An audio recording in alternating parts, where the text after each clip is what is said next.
10 साल से लगभग 9.36% रिटर्न। टैक्सेशन के बारे में या फिर कंट्रीब्यूशन के बारे में, एवरेज मिनिमम कंट्रीब्यूशन के बारे में अगर सब चीज़ें हम जानना चाहते हैं, दो अकाउंट होता है, एक एनपीएस टियर 2 रेगुलर अकाउंट, एक होता है NPS tier 2 tax saving account. Hello friends, good morning. कैसा आप सब? उम्मीद है बहुत अच्छे होंगे। फ्रेंड्स, आज हम बात करेंगे क्यों हमें एनपीएस में 2021 में टियर 2 अकाउंट एक्टिवेट करना चाहिए। अगर हमने एक्टिवेट कर लिया है तो हमें क्यों 2021 में एनपीएस टियर 2 अकाउंट में पैसा इन्वेस्ट करना चाहिए। यहाँ पे एनपीएस टियर 2 अकाउंट की इक्विटी स्कीम सबसे ज़्यादा पसंदीदा स्कीम है, वो है इक्विटी की। हमें इक्विटी का पोर्शन एनपीएस टियर 2 अकाउंट में सबसे ज़्यादा रखना है। रखने वालों के लिए पिछले 10 साल के डाटा जारी हो चुके हैं। यहाँ पे एनपीएस टियर 2 अकाउंट की परफॉर्मेंस पिछले 10 साल 2010 से लेकर 2020 तक की कंप्लीट पिछले 10 साल की कंसिस्टेंट कितने रिटर्न रहे हैं, ये सब डाटा जारी हो चुके हैं। और यहाँ पे दिसंबर 2020 तक का complete financial data NPS tier 2 account का इश्यू हो चुका है। यहाँ पे हम पूरा एनपीएस एनएसडीएल की वेबसाइट से प्रिंट लेके और उससे स्क्रीन रिकॉर्ड करके हम पूरा देखेंगे कौन सी स्कीम में कितना ज़्यादा। एनपीएस में भी आप अगर अलग अलग पीएफएम चूज करते हैं तो उसके अंदर अलग अलग में कितने क्या परसेंटेज आपको रिटर्न मिल जाता है, ये सब बातें करेंगे। क्योंकि यहाँ पे 2021 से स्टार्ट हो चुका है और हमें 2021 में एनपीएस टियर 2 अकाउंट में इन्वेस्टमेंट करना है। यहाँ पे हम सारी बातें करें इससे पहले हम आपको कुछ बातें एनपीएस टियर 2 अकाउंट के बारे में बता देते हैं। जो हमारे मित्र हैं, जो हमारे फ्रेंड हैं, जिन्हें कुछ अगर पता नहीं है टैक्सेशन के बारे में या फिर कंट्रीब्यूशन के बारे में, एवरेज मिनिमम कंट्रीब्यूशन के बारे में अगर सब चीज़ें हम जानना चाहते हैं तो आपको वीडियो पूरा देखना होगा और कंटिन्यू वीडियो ज़रूर देखें ताकि हम आपको जो रिटर्न्स हैं एनपीएस टियर 2 अकाउंट के वो भी शो कर सकें और आप उन्हें देख सकें, क्योंकि वो एक ऑथोराइज रिटर्न है पीएफआरडीए की तरफ से। जैसा कि फ्रेंड्स आप जानते हैं, मैं हूं सुरेंद्र सिंह और आप देख रहे हैं यूट्यूब पे एनपीएस के बारे में बनाया गया एकमात्र channel make life easy in Hindi. Friends, यहाँ पे स्टार्ट करूँ इससे पहले मैं आपको बता दूं कि आपने मुझे इतना सपोर्ट किया, इसके लिए बहुत बहुत धन्यवाद। मैं आपका आभारी हूँ और इसी तरह से हम आगे काम करते रहेंगे।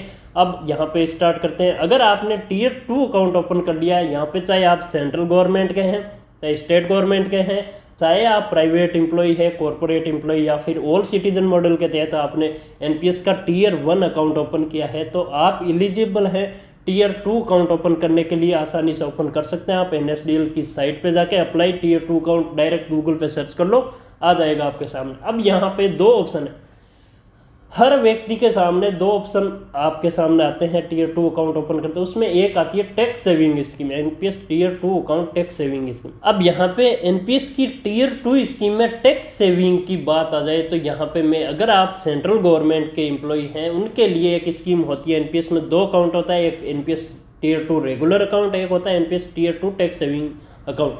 इसके अंदर टैक्स सेविंग वाले में आप अगर कोई भी कंट्रीब्यूशन करते हैं, कोई भी इन्वेस्टमेंट करते हैं, उसके ऊपर 3 साल का लॉक इन पीरियड रहता है, उसको आप 3 साल के बाद ही विड्रॉल कर सकते हैं।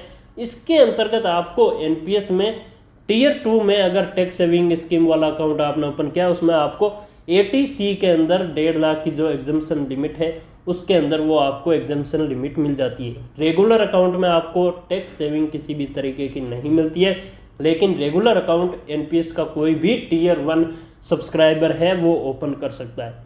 अब यहाँ पे हम बात कर लेते हैं कि मिनिमम कंट्रीब्यूशन या फिर साल के लास्ट में आपका मिनिमम कितना बैलेंस रहना चाहिए एनपीएस टियर 2 अकाउंट में। तो आपको बता दूं फ्रेंड्स कि एनपीएस टियर 2 अकाउंट में ईयरली कोई भी मिनिमम बैलेंस रखना या होल्डिंग रखना ज़रूरी नहीं है। आप जीरो रख सकते हैं, चाहे 4 साल 5 साल तक जीरो रखें, आपका अकाउंट बंद नहीं होगा, कोई भी चार्ज नहीं लगेगा, कुछ नहीं होगा। एनपीएस टियर 2 अकाउंट में अगर मिनिमम कंट्रीब्यूशन करते हैं तो वो है 500 रुपये का और ईयरली आपको कोई ज़रूरी नहीं है कि किसी साल आप करो, आप चाहे करो तो करो, चाहे नहीं करो, आपको इस पर कोई भी बंदिश नहीं। और विड्रॉल के लिए आप जब चाहे एनपीएस टियर 2 अकाउंट से विड्रॉल कर सकते हैं, जो आपके अकाउंट में 3 या 4 वर्किंग डेज के अंदर क्रेडिट होता है। और आप चाहे इन्वेस्टमेंट करना चाहे तो उसमें भी अपर मैक्सिमम इन्वेस्टमेंट की कोई लिमिट नहीं है, जब चाहे जितनी बार चाहे आप एनपीएस टियर 2 अकाउंट में इन्वेस्टमेंट कर सकते हैं। आई होप कि आपके सारे के सारे डाउट क्लियर हो रहे हैं। तो वीडियो को एक लाइक ज़रूर करें, एक कमेंट ज़रूर करें और चैनल को सब्सक्राइब ज़रूर करें।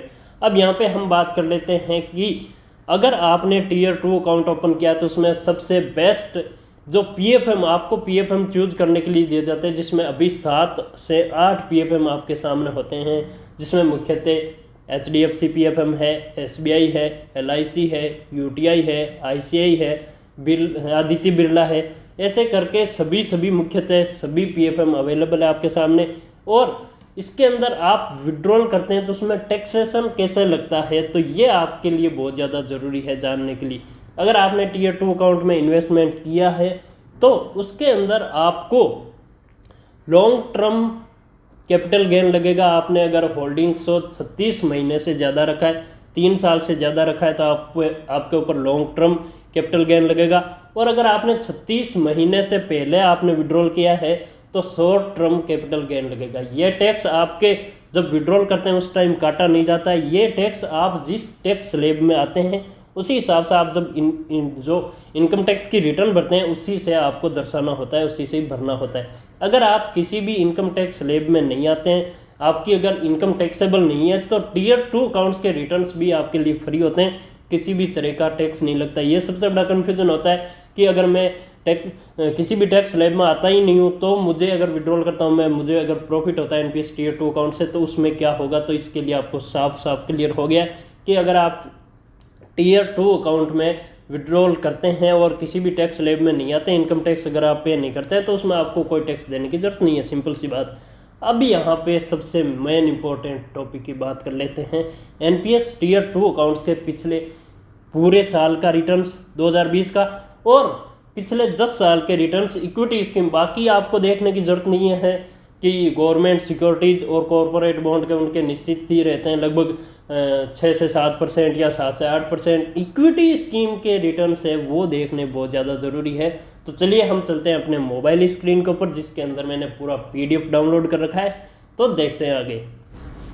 तो फ्रेंड्स हम आ गए हैं मोबाइल स्क्रीन के ऊपर। ये एनपीएस स्कीम की इक्विटी स्कीम है टीयर 2 अकाउंट की, जिसके अंदर सारे के सारे आपके सामने PFM अवेलेबल है साथ के साथ। और इसके अंदर आपको मैं हर एक PFM के अंदर कितना असेस्ड एलोकेशन है वो भी दिखाऊंगा। अब यहाँ पे जैसे आप देख पा रहे हैं कि असेस्ड एलोकेशन में करोड्स की रेट के अंदर यहाँ पे आप सीधा देख पा रहे हैं आपके सामने सभी के सभी में कितना एलोकेशन असेस्ड एलोकेशन है। उसके अंदर SBI PFM है, LIC है, UTI है, ICI है, कोटक है और HDFC और बिरला। अब यहाँ पे HDFC के पास में टीयर 2 अकाउंट में इक्विटी स्कीम में सबसे ज़्यादा असेस्ड एलोकेशन है। जैसा मैंने आपको पहले ही बताया था कि इक्विटी के जो शेयर्स हैं उनकी सबसे ज़्यादा रिटर्न्स है वो HDFC के अंदर आपको मिलेंगे टीयर 2 अकाउंट के अंदर। यहाँ पे 250 करोड़ का असेस्ड एलोकेशन है वो है HDFC के पास में। अब यहाँ पे NAV की बात कर लेते हैं, तो आपके सामने दिख रही है NAV दिसंबर 31, 2020 की। तो HDFC की NAV है वो 23 रुपये है और SBI की 28 रुपये हैं। तो आपको सीधा सीधा ऐसा महसूस हो जाएगा कि इसके अंदर रिटर्न्स के अंदर भी फर्क आएगा। HDFC की 23 रुपये, SBI के 28 रुपये। तो जो 3 मंथ के रिटर्न है वो आपके सामने जो दिख रहे हैं वो है SBI के ज़्यादा। और 1 साल के अगर रिटर्न देखें आप इस पूरे साल के 2020 के, तो वो है HDFC का ज़्यादा। और 3 साल के अगर आप कंटिन्यू रिटर्न देखें तो वो है HDFC का ज़्यादा। बाकी आप देख पा रहे हैं जैसे कि 5 साल के रिटर्न है वो भी HDFC का ज़्यादा है, 13% रिटर्न है 5 साल का। इसके अंदर आपको एक और चीज़ मैं बता दूं कि यहाँ पे आपके सामने 10 साल के रिटर्न सिर्फ जब से HDFC को शामिल किया गया है तब से आपके सामने अगर रिटर्न शो किए जाए तो वो है 12% के रिटर्न और SBI के है 9.82% के रिटर्न। तो आप देख पा रहे हैं कि HDFC बढ़िया है टीयर 2 अकाउंट के लिए, PFM के लिए। और आपको अगर यहाँ पे शेयर्स के बारे में जानना है कि HDFC की टोटल होल्डिंग किसके साथ में है और SBI की टोटल होल्डिंग किसके साथ में, तो आप यहाँ पे देख पा रहे हैं कि HDFC बैंक SBI की जो है वो HDFC में है, रिलायंस में है, ICI इक्विटी में है, इन्फोसिस में है, तो कोटक वगैरह बैंक में है, और इसी तरह HDFC में भी रिलायंस, ICI, इन्फोसिस, कोटक और TCS यही है, सेम टू सेम। लेकिन यहाँ पे PFM है वो HDFC का ज़्यादा बढ़िया है। अब फ्रेंड्स आपके सामने में टोटल अगर आपने कोई भी PFM लिया है उसके अगर टोटल रिटर्न्स देखे जाए तो पिछले 3 महीने के रिटर्न्स है वो है 24%, 6 मंथ के रिटर्न है वो है 36%, 1 साल के 16% है, 2 साल के 14% है, 3 साल के 10% है, और यहाँ पे 10 साल से लगभग 9.36% रिटर्न्स मिल रहे हैं। इसके अंदर अपने NPS के टीयर 2 अकाउंट की इक्विटी के अंदर रिटर्न्स 9.36%। तो आप खुद समझ सकते हैं कि एक किसी भी म्यूचुअल फंड्स या अगर आप किसी भी डेब्ट फंड को कंपेयर करें NPS के टीयर 2 अकाउंट से, तो भी आपको यहाँ पे ज़्यादा रिटर्न्स मिल जाएंगे NPS टीयर 2 अकाउंट के अंदर।